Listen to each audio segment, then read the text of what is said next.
आज इस महत्वपूर्ण संवाद वार्तालाप में उपस्थित आदरणीय रामगोपाल यादव जी, आदरणीय महुआ मोइत्रा जी, अरविंद सावंत जी, संजय सिंह जी, मनोज झा जी, जॉन ब्रिटस जी, यहाँ पर उपस्थित मीडिया के दोस्तों, आज का जो विषय है वो बहुत ही महत्वपूर्ण है। जो वोट देने का अधिकार है वो संविधान में उल्लेखित सबसे महत्वपूर्ण अधिकार है जो एक आम नागरिक के पास होता है। और अगर हमारी लोकतंत्र जीवित है तो वो सिर्फ इस आम नागरिक के वोट देने के अधिकार पर निर्भर है। इस अधिकार का संरक्षक केंद्र चुनाव आयोग है, जो एक संवैधानिक संस्था है। लेकिन हम देख रहे हैं कि जिस प्रकार से कई महत्वपूर्ण सवाल भारत के विभिन्न राजनीतिक दल केंद्रीय निर्वाचन आयोग से पूछ रहे हैं, उन सवालों का उत्तर केंद्रीय निर्वाचन आयोग नहीं दे पा रहा और अपनी जिम्मेवारी से भागने की कोशिश कर रहा है। हाल में ही सुप्रीम कोर्ट का एक राय आया बिहार के एसआईआर के संदर्भ में।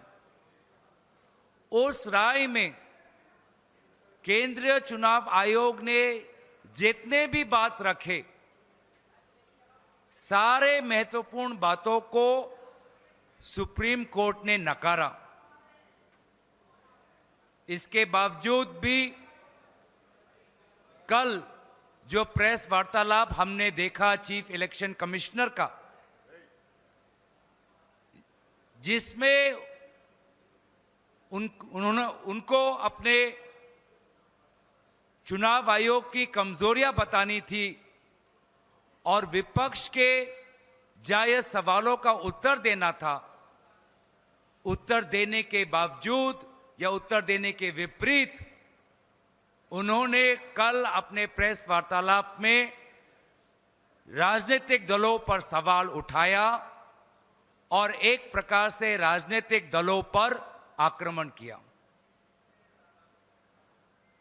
जबकि बेहतर ये होता कि वे ये बताते कि ये एसआईआर प्रोसेस इतनी हड़बड़ी में, इतनी जल्दबाजी में क्यों कर रहे हैं, जब बिहार में निर्वाचन सिर्फ 3 महीने बाद है। बिना विभिन्न विपक्षी दलों के साथ चर्चा किए हुए क्यों केंद्र चुनाव आयोग हड़बड़ी में एसआईआर वहां पर इंप्लीमेंट कर रही है, इस प्रश्न को लेकर वो मौन थे। वे मौन थे कि किस प्रकार से महाराष्ट्र में लोकसभा और विधानसभा चुनाव के बीच में लगभग 70 लाख नए वोटर किस प्रकार से वोटर तालिका में आए, वे इस प्रश्न पे मौन थे। वे इस प्रश्न पे मौन थे कि क्यों केंद्र चुनाव आयोग ने यह निर्णय लिया कि पोलिंग बूथ पर जो सीसीटीवी फुटेज कैप्चर होता है वो 45 डेज के बाद उसको डिलीट किया जाएगा। क्यों वे मौन थे इस बात पर, जो बात राहुल गांधी जी ने उठाई कि लगभग 1 लाख फर्जी वोटर उनको महादेवपुरा में मिले। वो ये नहीं बता पाए कि किस प्रकार से machine readable electoral vote privacy का उल्लंघन है। वे ये बात नहीं बता पाए क्यों वो सुप्रीम कोर्ट की जो मंशा थी कि 65 लाख वोटर्स किस प्रकार से डिलीट हुए, उसका कारण एक सर्चेबल फॉर्मेट में दें, ये इस बात का विरोध क्यों कर रहे थे।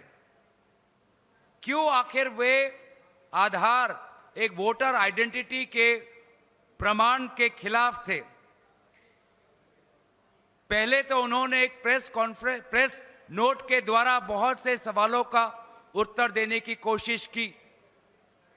जब उस प्रेस नोट को पूरी तरीके से देश ने नकारा तो कल उन्होंने प्रेस वार्तालाप की। लेकिन प्रेस वार्तालाप में जो उनकी संवैधानिक कर्तव्य है कि एक निष्पक्ष चुनाव हो, फ्री एंड फेयर इलेक्शन हो, उन्होंने पूरी तरीके से अपने इस जिम्मेवारी को नकारा। और इसीलिए साफ साफ जाहिर होता है कि अब चुनाव आयोग ऐसे कुछ अफसरों के कमान में हैं जो निष्पक्ष नहीं, साफ साफ एक पक्ष लेते हैं। और इसीलिए ऐसे अफसर कोई भी इंक्वायरी या जांच के खिलाफ है। वोटर फ्रॉड में अगर कोई इंक्वायरी हो उसके खिलाफ है। और इसीलिए उनको लगता है कि बड़ी बड़ी बातों करके वो राजनीतिक दलों को डराएंगे। हम बस उन्हें इतना ही कहना चाहते हैं कि अफसर आएंगे, अफसर जाएंगे, लेकिन जैसे हमारे आदरणीय खड़गे जी ने कहा आज सुबह, सदन हमेशा रहेगा। सदन उनके कार्यवाही की गवाही आने वाले दिनों में देगा। उन सभी की कार्यों पर हमारे सदन में उपस्थित सांसद, विभिन्न राजनीतिक दल हम नजर रखेंगे और आने वाले समय में उचित समय में उचित कदम लेंगे। मैं ये बातें कहकर अपने वाणी को विराम देता हूं।